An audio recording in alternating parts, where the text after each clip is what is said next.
This is Scams and Cons News with Jim Grinstead. In today's news, another Florida school district is hit by scammers, with this one losing $700,000. And a British Columbia band nearly lost $1,000 after being asked to write a birthday song for a fan. But we begin with a story about how a Texas group scammed a New Jersey township out of $287,000 in an email scheme. Federal authorities indicted 5 people who convinced legitimate companies to send payments to a new bank account number. When the money arrived, it was quickly sent to another bank account to make it more difficult to trace. In one incident, the township sent nearly $300,000 to the fake account. Edison Township officials say no taxpayer money was lost because it was covered by insurance. 5 people were arrested and were charged with a conspiracy to commit wire fraud and money laundering. The case will be prosecuted in Texas. Another school district in Florida was conned into sending money to scammers. Fox 35 in Orlando has the story. Well, Sheriff Rick Staley says because the money could have crossed past state or even country lines, the FBI had to get involved. He's worked these sort of cases before, and he says it's a long shot to get the money back.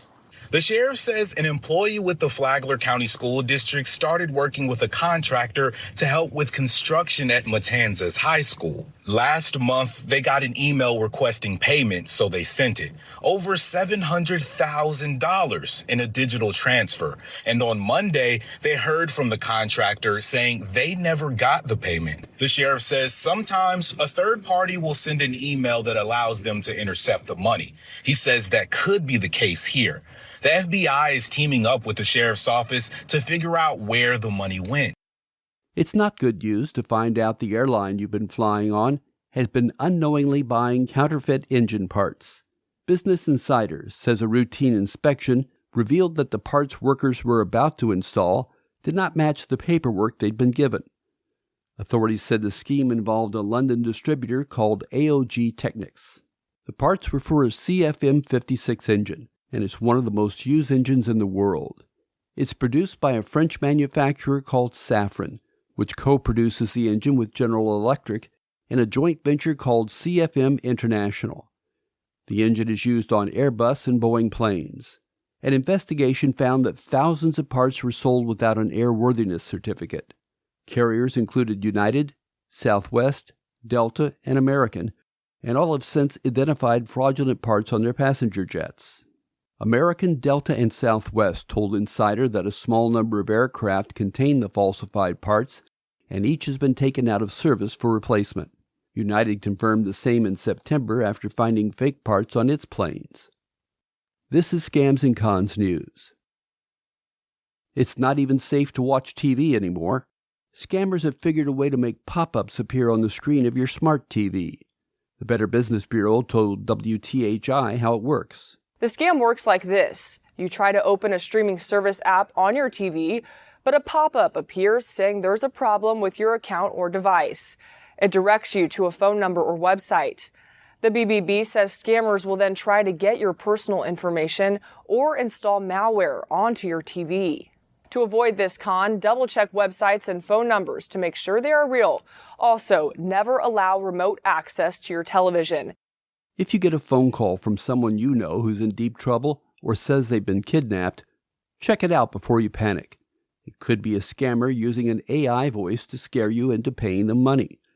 If it is a scam, your loved one is in no danger at all. NBC's Emily Akita looked into the problem and found families who got some frightening calls. So she tried it out herself on a coworker. Hello? Is he busy? I forgot my corporate card.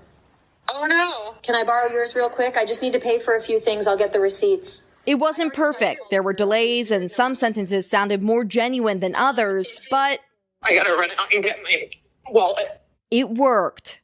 Thank you so much. Call you in a bit. My colleague later stunned by the generated audio's accuracy. So I pride myself on never falling for that stuff. Experts say to make sure you don't fall for it, be skeptical whenever asked for money in any form. Don't rely on the caller ID. Those can be faked. And even if it sounds like a loved one calling, hang up and call the person yourself. Are we going to see an increase in this sort of thing?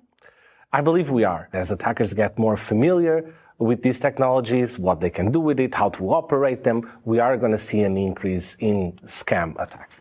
And it was supposed to be a grand birthday party. A band was asked to write a birthday song for one of their fans.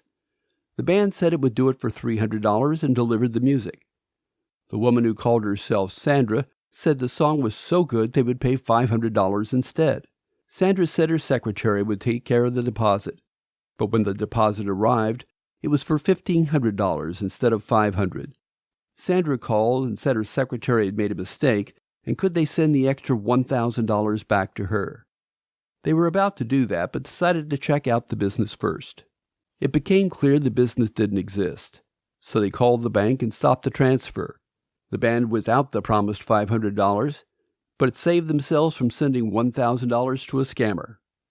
This is Scams and Cons News.